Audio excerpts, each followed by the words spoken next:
Over the next couple of video clips, I'd like to talk about the different threats to relationships.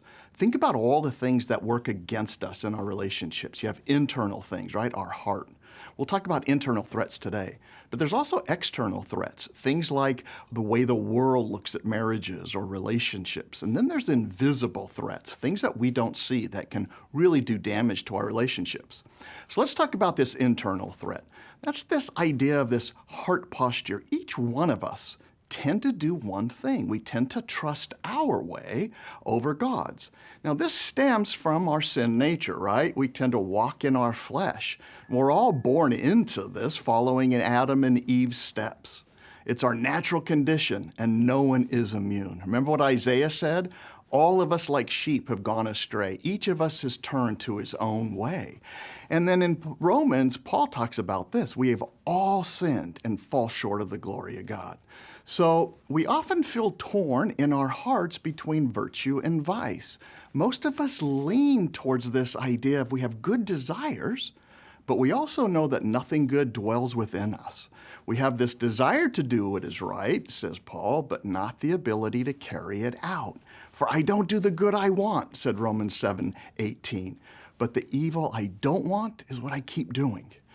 And our sin also leads to selfishness. We tend to think of ourselves first and foremost, and we have blind spots. We are easily deceived into believing our thoughts and judgments and choices are usually right. I was talking to someone just last night who kept saying she had the way in which she could do this relationship, but the guy she was with had no idea how to do it right. And I think she fell into this pattern of seeing the faults in others, and especially our spouses or those that are close to us, but not in ourselves. And she just never saw this. So why do we see the speck in our brother's eye but don't pick out or notice the log that is in our eye? Do you remember that passage? That's pretty cool because it talks about being hypocritical. And that's in Matthew 7:3-5. We also seek out ways to fix this emptiness that's created by sin. And when our souls feel restless, we chase after all of these alternatives, these affairs to fill the void, right?